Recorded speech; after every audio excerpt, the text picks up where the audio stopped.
Olá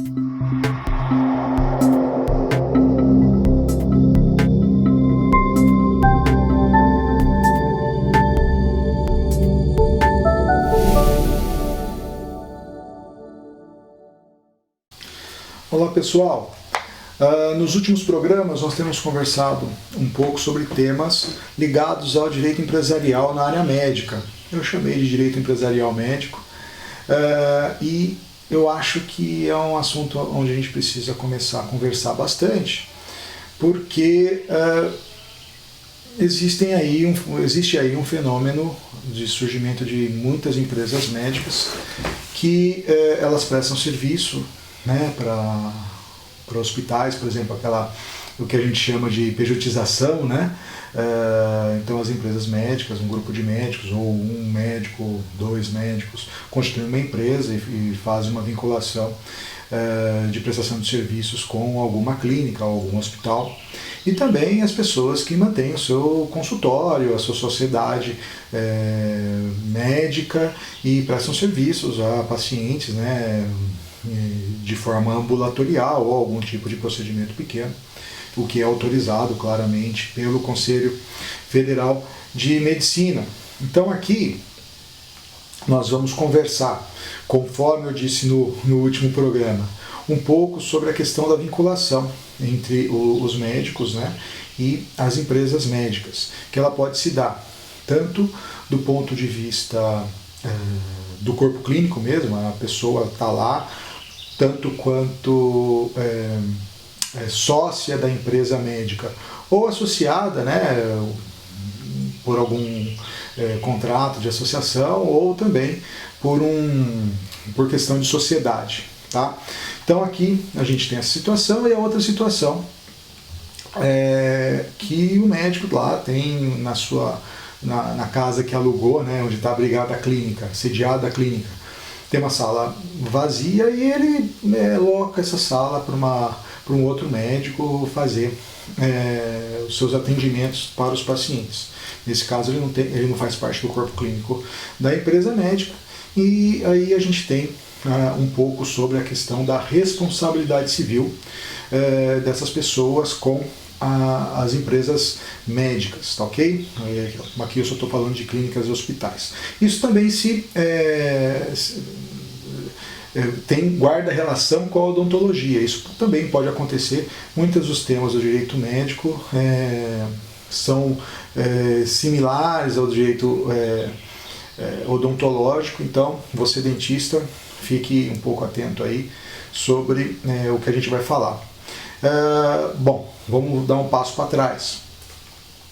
Nos últimos programas nós falamos da resolução 1890 de 2011 do Conselho Federal de Medicina, que lá disciplina a questão dos cadastros das empresas médicas, o que precisa, dos requisitos, do pagamento dos seus haveres junto ao Conselho Regional onde está sediada a clínica, a questão de cadastro de corpo clínico, de responsável técnico, quem é o responsável técnico e para que serve. Então, se você perdeu algum desses programas, a gente está aqui no YouTube ou no Spotify, a gente tem os programas passados, tá ok? Então vamos lá, vamos falar um pouquinho sobre a questão da responsabilidade civil nesses dois temas que nós falamos. O tema A, o médico que é vinculado ao hospital por qualquer forma de preposição, ou ao hospital ou à clínica. Se esse médico, sendo sócio ou associado, ele faz parte do corpo clínico da empresa médica, todos os atos praticados por ele é como se fossem praticados pela empresa. Então, havendo uma questão de erro médico desse profissional a algum paciente, tanto o médico quanto a clínica médica são solidariamente responsáveis para reparar esse dano. É importante a gente falar sobre isso, porque pode existir aí uma questão de risco oculto da própria empresa, que não foi mensurado, que os médicos precisam fazer aí depois uma cotização aí para para poder fazer frente a um débito que acontece por conta de um ato falho dentro da medicina, tá ok? Então, em relação ao paciente, né, tanto o médico que faz parte do corpo clínico da empresa médica e a própria empresa médica respondem solidariamente. Isso está descrito no Código Civil e, infelizmente, no Código de Defesa do Consumidor, do qual eu não concordo com a aplicação num caso de relação médico-paciente, mas acontece. A jurisprudência bastante clara nesse sentido. Quando eu falo que não se aplica, existem aí outros autores que falam da mesma situação. Um deles é o professor Miguel Kfouri Neto. Eu estou fazendo esse vídeo com base na opinião dele, inclusive está nesse livro, Responsabilidade Civil dos Hospitais. Para mim, o Dr. Miguel Kfouri, ele é desembargador do Tribunal de Justiça do Estado do Paraná.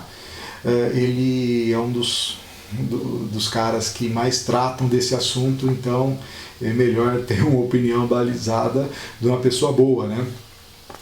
Então, eu não acredito, né, eu não concordo com a aplicação, mas no caso concreto a jurisprudência tem entendido na solidariedade, né, das duas empresas, da empresa e do médico, e também da questão da aplicação do próprio Código de Defesa do Consumidor ao caso da relação médico-paciente. Ok?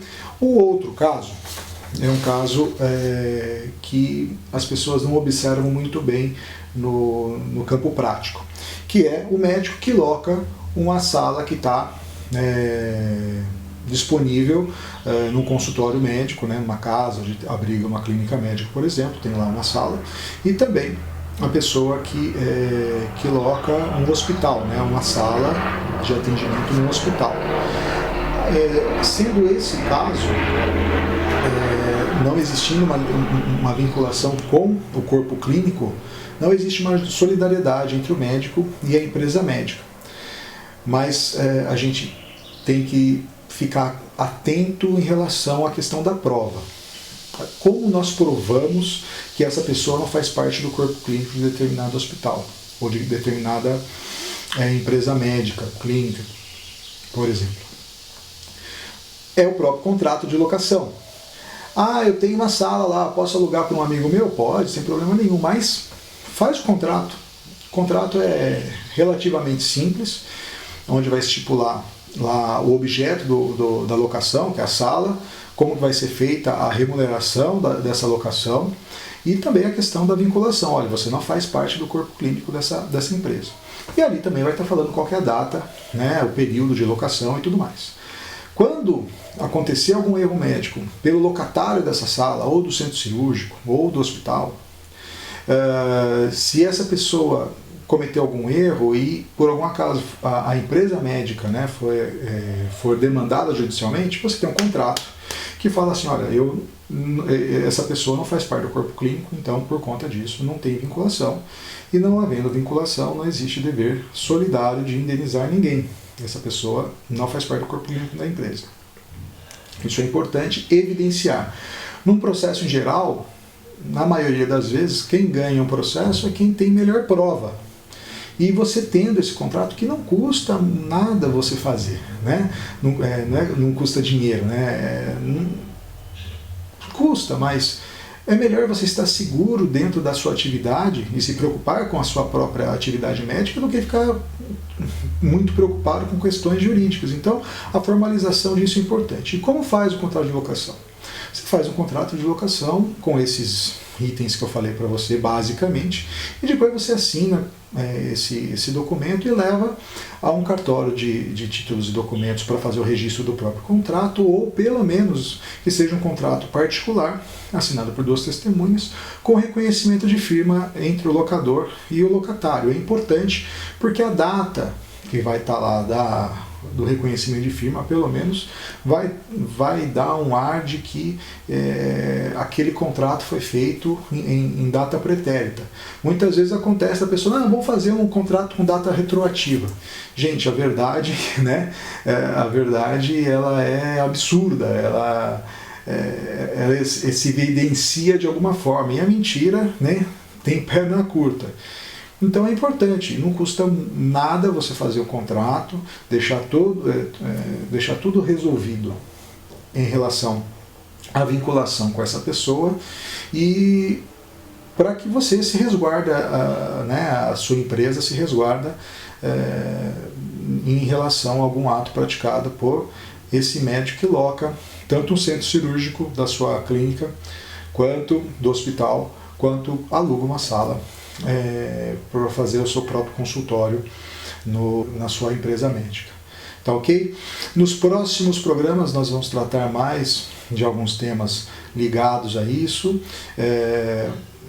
sobre as empresas médicas, para que a gente possa caminhar para trabalhar de uma forma um pouco mais próxima, uma realidade jurídica interessante, evitando que você tenha aí algum problema, tanto administrativo quanto judicial, na sua empresa médica, o que vai diminuir a judicialização, que você tem aí, se não nenhum, poucos processos por conta de algum erro cometido na administração da empresa, e não só na questão da prática dos atos sociais da sua empresa, da prestação de serviços médicos aos seus pacientes.